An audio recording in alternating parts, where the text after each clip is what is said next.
This is the Warminster Town Football Club supporter podcast, and I'm your host, Roland Millward.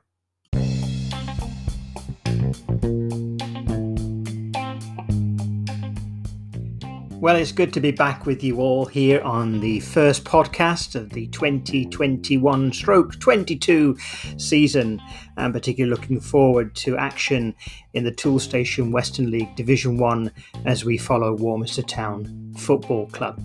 Of course, it's not just the men's team we'll be relaying information on, but of course we also have Warminster Town ladies and Warminster Town reserves, so we will keep you up to date what's happening there. Well, first of all, we'll kick off with the show. We're going to be talking to Jamie House. We'll have a little quick chat about how things went at the weekend with the visitors Almondsbury. But also we'll be looking later on and having a chat with Dave Parry, the chairman of Warminster Town Football Club. And Dave's going to come on and tell us his thoughts about how things are going and how he's enjoying the job. Well, we hope he is. Stay tuned, all that coming up next.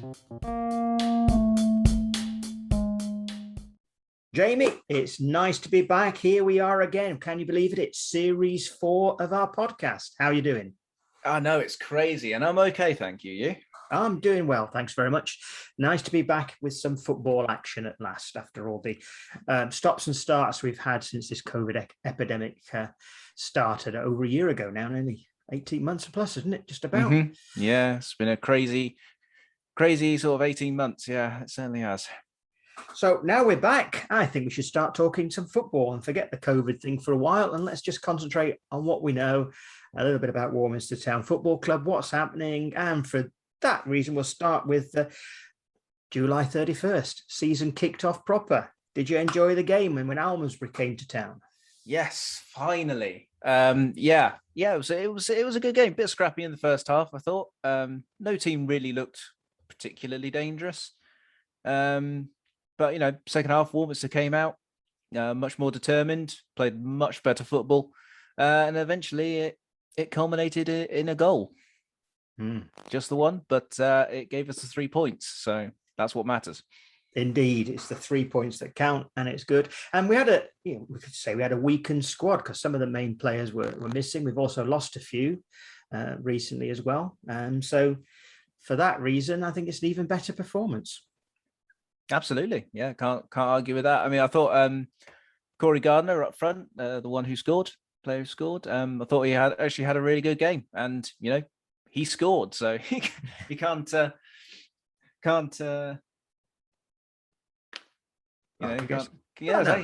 with that. No worry, really. See, we're stuck for words now because we're not used to this, Jamie. We've got to get back in the swing. I know. It's like it must be nearly a year since I've done one of these. Yeah. I'm way out of practice. I know. I was looking at players and thinking, what's his name on it? Spark it back again because it all kind of. We had this issue at pre-seasons. We've forgotten everybody's name. Nearly, not quite. Not quite everyone's, but most. Combined with a few new faces as well. That's they are getting back now. I tell you. Yeah, they are getting there. I'm getting focused again, so that's good. So we are back on YouTube for anybody listening. So do make sure you come along and watch the games on YouTube if you can't make it to the grounds or on away matches as well. So thinking about Warminster Town, we got something special now at our home matches on Saturday, which I believe you tested out, Jamie. Yes, we've got a. I don't know what do you call them, outside barbecue or sort of thing. I don't know what food is street called, food. Street food, yeah, street food. So that's a good one. Jerk Hub. They do sort of like Caribbean style chicken and stuff like that, and it was very, very nice. Yes. Well, yes, I did check one of your chicken nuggets out and had a little dip in that spicy sauce, and that is very good. It is very, very good. It's a very nice treat on a match day. So we hope people will come along. We had 128 for our opening season game. We had some pre-season matches, but 128, which is encouraging at the start of the month and holiday season, and kids are on holiday and all of that kind of thing.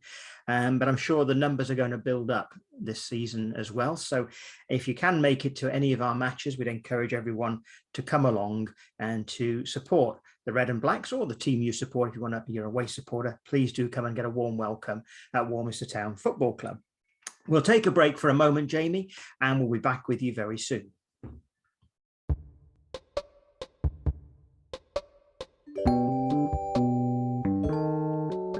Well, let's take a break and tell you about the Red and Black. The Red and Black is Warminster Town's own email newsletter. Edition 1 has just gone out, and if you've missed it, well, we can make sure you get a copy if you register now by going to our website, warminstertownfc.com, and you'll see the sign-up form. All you need to do is enter your name and email address, and we will make sure that every month you will get a copy of the Red and Black through your inbox. Do it now.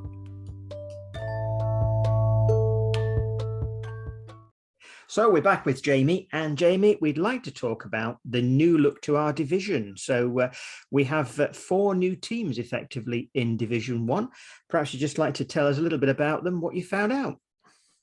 Yeah, we've got 4 new teams. Some of them have come across. I mean, the league's seen a massive restructuring. I mean, we've known about this at the FA. We're going to do this for a little while. So a lot of the Premier League team, the Wiltshire teams that are in the Premier League have gone over to the Hellenic League, and more sort of Devon and Cornwall teams have come into the Western League, and at least in the Premier Division. But yeah, we had some new teams come into our Division 1 as well. One of those is AEK Boko. I think it's Boko. It's only 1C, so I'm assuming it's Boko. They're quite a big team. They were founded in 2003. It was a merger of 2 teams, AEK Rovers and Boko Juniors. And they seem to be a club that are going places. You know, they got promoted this season from last season from the Gloucestershire County League into our league. And they've got something like youth-wise, they've got like 500 kids on their books or something crazy like that, as well as having 4 men's teams and 2 women's teams. So yeah, they're quite a large outfit. Yeah, big part of their community from the sounds of it. And who else have we got on the list? Next we have Gillingham Town in Dorset. They got promoted from the Dorset Premier League last season. They were founded in 1879, so a year after Warminster Town, so around about the same time. I'm pretty sure they were in our league once before. They were. They were promoted to Division 1 of the Western League in 2008 after finishing as runners-up in the Dorset Premier League. So I'm pretty sure I remember playing Gillingham before. I can't remember when they went back down, but obviously they did. So yeah, they're back up in our league, so that should be interesting. See how they do. They recently moved to a new ground, I believe, a few hundred yards down from where their old one was. Well, I say recently, actually, it was 2018. But yeah, they'll be interesting to see. That's interesting. And although it's Dorset, it's not too far away. Actually, it's quite close, isn't it? Yeah, it's about the same sort of distance as Shaftesbury, I think. So not too far at all, really, to go. So that's quite handy. Good. And the third one on your list, Odd Down at Bath. Yeah, they were. They've been in the Premier Division for a little while. Now they were founded in 1901. They've been in the Premier Division since 2010. And they actually finished top of the Premier Division in the 15-16 season. But I'm assuming they didn't get promoted, whether their ground wasn't up to spec to go into the next league up. I don't really know. But yeah, they finished top, but they've kind of been struggling, I think, for the last few seasons in the Premier Division. I was looking through the previous seasons, and they've sort of been a bottom half of the league team for the last few seasons. And I believe they weren't actually relegated. I believe they wanted to come down because they didn't want all the travelling to Cornwall. And I don't blame them, to be honest. Well, we'll not go down that road, but it has made the option. Obviously, this was done after the league arrangement was made, because we now have 21 teams in our division and 19 in the Premiership. So it wasn't a planned thing. So they decided to ask for relegation, as it were, to be moved to Division 1. So, but there you go. Interesting times. It means that when the season finishes this year, that's going to make it more interesting, I suppose, as to who goes where. Well, exactly. Yeah. I mean, if we, on the off chance we get promoted, I mean, I don't know where we'll go. No, Probably not the Premiership for the Western League. Probably not, no. The way it's looking, if they've moved Westbury out and Bradford Town and so forth, it looks like Wiltshire is not going to be part of Western League Premier. Or maybe even Division 1, you never know. Well, I was going to say, we'll have to see what happens next season, but yeah. What happens. Yeah, indeed. Excellent. And I believe that leaves one more left. Probably the team with the greatest name, in my opinion. Yes, we have Tithington Rocks, who are a team based in South Gloucestershire and just north of Bristol. They were founded in 1932 and they transferred from the Division 1 West of the Hellenic League, which is incidentally where all the Wiltshire teams in the Premier Division have gone. Well, they've gone into the Hellenic Premier, obviously. So yeah, that was an interesting move, especially since the Hellenic League basically covers Gloucestershire, most of Gloucestershire and sort of North Bristol and what have you. So it's surprising they've moved across to our league. Ours is not to reason why. No, it isn't. But you certainly won't be able to miss them as they play in bright orange, and so you certainly won't be able to miss them when you're watching them. No, and a great name, Tithington Rocks. Tithington Rocks, yeah. I don't think it's got anything to do with music or anything like that, but it does sound very much like it when you say it. Yeah, I'm not really sure where their name comes from. Their badge looks like it's like a cliff with boulders rolling down it. So I don't. I presume there's a rock face somewhere, a hillside with a rock face on it. But we shall find out in due course. Maybe I can give you some homework to do on that one, Jamie. Fantastic. So that's the 4 new teams. So we'll be looking forward to that. Now, of course, Wiltshire-wise, there are only 2 teams left in Wiltshire in Division 1. That's ourselves and Devisers. So that's our local team, if you like, isn't it? Devisers to have a derby with. Yeah, it's literally the only derby game we've got now. Short of playing a fellow Wiltshire side in a cup maybe, but yeah, as far as the league goes, yeah, Devisers is the only Wiltshire team we've got left to play, and we can look forward to. We seem to get lots of goals, whether it's us scoring them or Devisers scoring them, but we do seem to get lots of goals with Devisers. That's very true, yes. We would encourage everyone to come along or go to Devisers for a goal fest. And having said that, we're going to probably have 2 0-0 draws now. But yeah, well, you can only do what you can do. So, Jamie, thanks once again. Great to be back on the podcast with you. Look forward to more to come, and let's see if we can have a good season without getting affected by COVID again this time. So, thanks for joining us. Take care, and see you soon. See ya. Well, thank you to Jamie there for joining us on the podcast. And it's good to be back, as we say. But of course, we're now very pleased to say we have an interview with our chairman, Mr. David Parry. So we welcome our chairman of Warminster Town Football Club, Mr. David Parry. Hi, Dave. Thank you for joining us. How are you doing? You're more than welcome. I'm fine, thanks. The voice is back. I was doing a little bit of shouting at the Wincanton game last night, and as one of the players said to me this morning, at this rate, you'll have no hair and no voice by the end of the season. But that's fine. I don't mind. I don't mind supporting them. I tell you what, it was a pleasure actually seeing a game in full on last night, because obviously being chairman, I've got an awful lot to do on match days at home. We'll come to that side of things later on, but I just admired the spirit of the team yet again.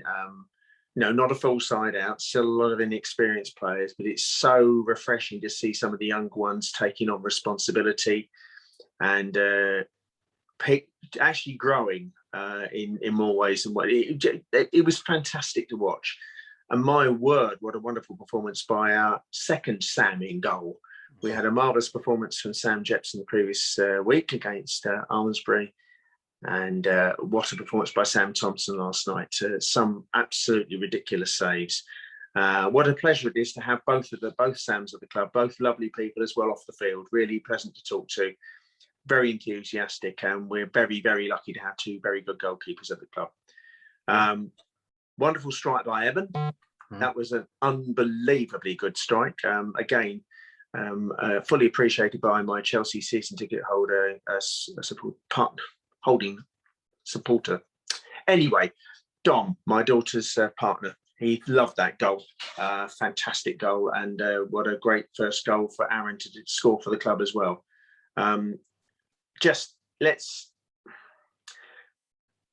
In the cold light today, I think a point was a fair result, because I think Sam's performance and Owen Bartley's clearance off the line, my word, how did his legs grow that long all of a sudden? But it was a fantastic clearance. So on reflection, I think draw a fair result. It's just the way that draw was won, and I'm using the word won. Not at all happy with the way it was won. I can only hope decisions even out over the season, but I didn't think there was the rub of the green comment. And if I say any more, I'll be like Neil Warnock and Jose Mourinho getting into trouble with the FA. Well, that's it. Well, that's our Wincanton 2-2 draw. So, a little summary. It was an entertaining game for everyone. Yeah.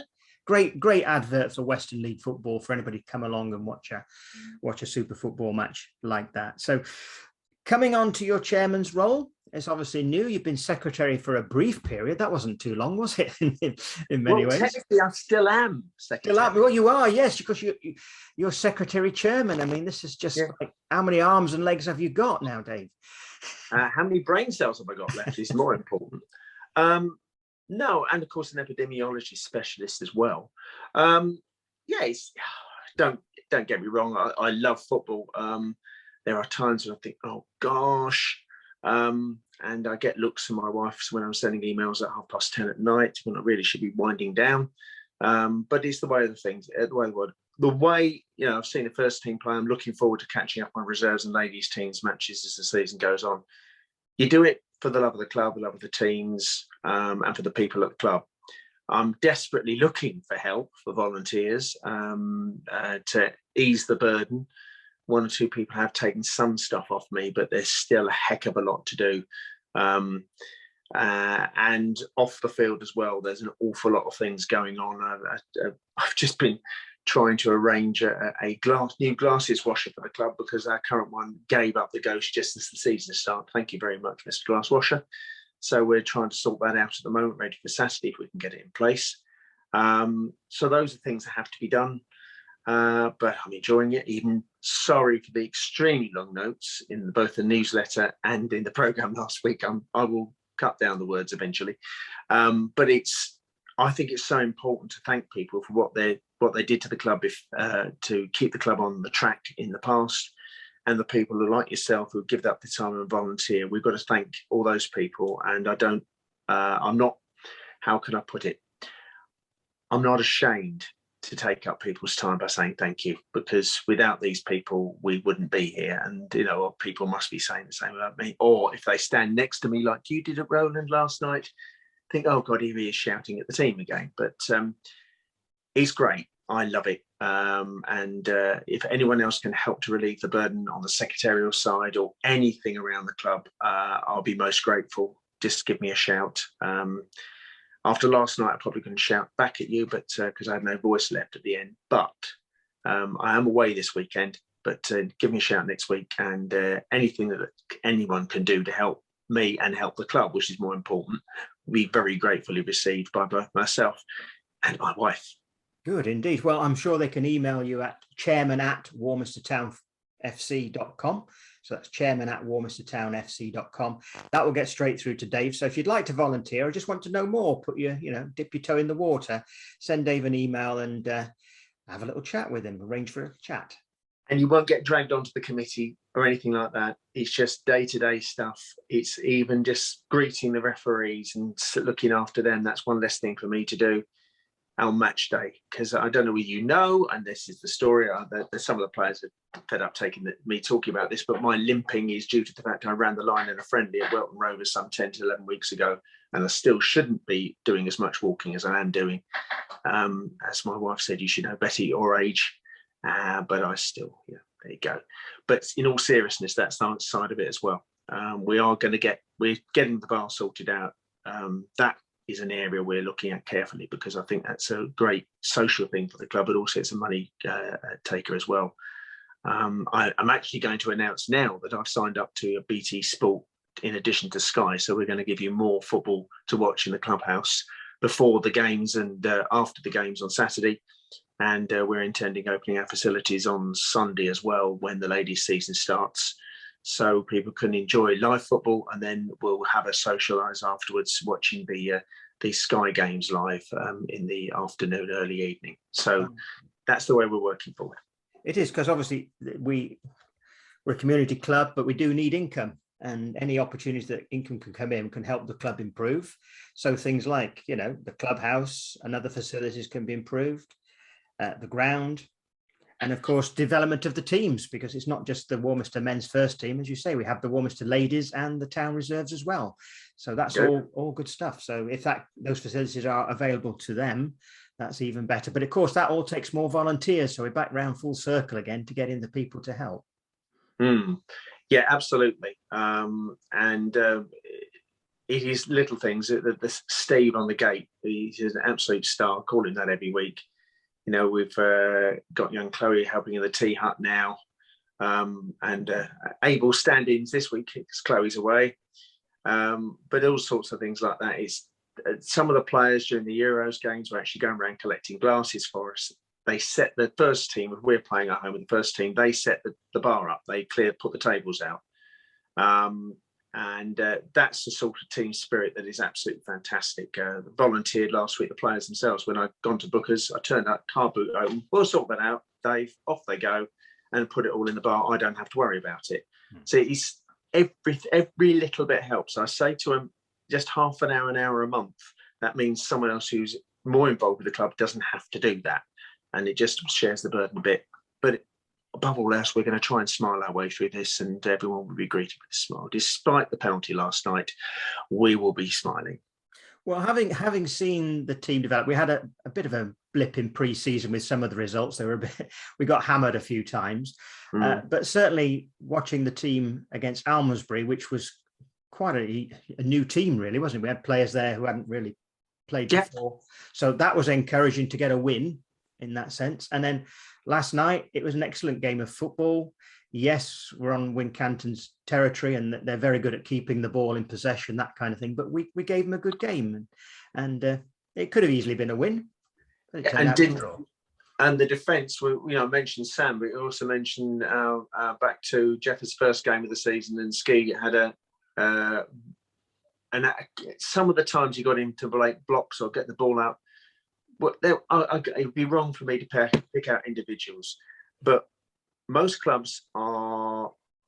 We had a bad start to the season, and I said to the players, "Stop panicking. There's no need to worry. This is all ring rustiness. It will. The important thing is that when the season starts, and if someone had offered me with the side, we're still short of players because of weddings and COVID and everything else. If someone had offered me 4 points out of 6 in the first 2 games, I'd have taken it. Thank you. Absolutely. And what was really encouraging on Saturday was we brought a couple of young players on, and they didn't let anybody down in young Braden and Luke. And Aaron's come in to make a debut, although we've lost Harry. Aaron's more than capable replacement. If anything, he brings a different dimension to the team. So Krabby's doing a good job there. I would hope that we can get the young players through. That's the philosophy again. We want to get young players encouraged to play at the reserve level and work their way to first team, part of the one club philosophy. And I know that Tim and Lewis with the ladies are working on keeping the nucleus together, bringing another couple of players in, because we've got new challenges in the promoted side now. We're in the Southwest Women's Regional League, which is a bit of a mouthful, but we'll just call it Division 1 East and face the likes of Swindon. We've actually got a pre-season friendly against Frome. I can't remember precisely what date that is. I'm sure that'll be publicised. That's on a Thursday night. Might be tempted to open the bar on that because that's a relatively local derby from our friends across the border in Somerset. So that'd be a chance to see the ladies' team in action closer to the start of the season. So that's the sort of thing we want to do, get people involved, get players from the ladies watching the first team if they can, and all the reserves, of course, and vice versa. Give each other support. And get this one club thing going, which is very, very important. Yeah, excellent. Well, Dave, thank you for taking the time to be with us. Just a reminder too in the podcast, there is a charity game this Saturday, isn't there, following the men's first team. That's kick-off at 7:30. It's the town reserves against Warminster United. not to be confused with Warminster Town, but that should be interesting to raise funds for neuroscience. So free entry, I believe. And, yeah, that's right. Neuroendocrine, which is a bit of a mouthful, but it's very important. Everyone knows this fella concerned, and I don't like broadcasting his name because I think it's a more personal thing. I feel a bit uncomfortable doing it, but more importantly, if you can't get to the game in the evening, there's a raffle tickets available behind the bar. There's some good prizes there. I think even a foursome at Orchard League Golf Club is one that comes to mind, the usual chocolates and things like that. And the reserves team have been putting in a smashing effort to get that in place, and we are grateful for Warminster United to agree to an evening kickoff as well. The bar will be open. We have as a committee decided we'll make a contribution from the profits from the evening to go to the charity as well. Obviously we've got to cover costs and things like that, but after that there will be a contribution coming from the club. So if you can find anywhere supporting it, there's also a Just Giving page. If you look on the Warminster Town Reserves Twitter page, there's links to the Just Giving if you can't make the game or you feel that's the way you want to contribute. It's a very, very worthy cause. And give it as much support you can, because I think, again, this one club, you look back into February and this is one of the things that really excited me when they Owen and co did that virtual run to Barcelona and raised nearly £1,400 for the food bank in February. Absolutely fantastic idea coming from one of the players. Everyone else supported it who could, and it did them credit, an awful lot of credit, and indirectly the club. Let's keep that sort of thing going. We'll try and find ways of assisting charities during the season. I would hope we'll link up with the food bank again come around Christmas time and see if we can help them again over Christmas or December and over the Christmas period. Because I think support the local community. We want to be proud of our club and proud to be part of the community as well. And there's a way that's the way forward for the club. Excellent. Well, Dave, thank you for your time, and keep doing what you're doing. Keep it with a smile, and hopefully we'll get a few volunteers for you as well to help out, because volunteering is good. You know, there's all sorts of roles. They can be admin, they can be just doing a bit of fetching and carrying, whatever. It all helps. And if somebody can give 5 minutes, 10 minutes, an hour, it all counts. So, and if someone wants to give £5,000-10,000 as well, you know, I'll be quite happy with that. Quite happy with that as well. Another thing, we are going to be pushing sponsorship this month. So if anyone's interested in supporting the team in any way, shape or form, again, the chairman at warminstertownfc.com, I would be very interested to hear from you. Yeah, so any businesses out there want to get involved with the club, helping us build this spirit, and of course, in return for that, getting a little bit of publicity back for your efforts as well. Thanks you very much, Dave. Take care and see you soon. Thanks very much, Roland. My thanks once again to David for joining us on the podcast. He's a very busy man, and if you can help and volunteer at the club, please get in touch with David on chairman@warminstertownfc.com. Now, we have some other important news regarding our live streaming of our football games on a Saturday. There is a UEFA ruling called block hours, which means at certain times on a Saturday, we are not allowed to transmit our football matches. It's a thing with the FA and UEFA. Can't blame UEFA entirely. But it means that the FA can decide that between the hours of 2:45 p.m. and 5:15 on a Saturday, apart from one or two Saturdays, then we are not allowed to go live. So we have to adhere to that. We will still record the matches and have them on YouTube, so that once the deadline has gone past, we'll make those available. And of course, it doesn't apply to midweek games, Sunday matches for the ladies, that kind of thing. So whenever we can stream, we will stream, and you'll see the matches that are going to be streamed live on YouTube.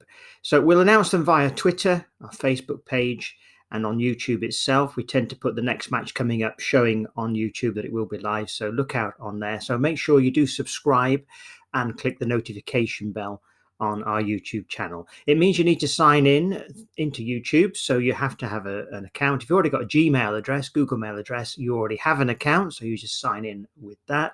There is absolutely no cost, of course, to doing that. So that's the announcement we have to make with regard to live streaming. So that is immediately affected. So unfortunately, there won't be live streams on a Saturday for a while. But as soon as there are, we will let you know. There are a few gaps in the calendar that they don't apply this rule on. So we'll keep you posted. Thank you very much indeed. Well, there goes the final whistle, and that brings this week's podcast to an end. We've hoped you enjoyed the Warminster Town Football Club supporter podcast. So before you go, if you haven't done so already, please do subscribe using your favourite platform. Thanks for listening.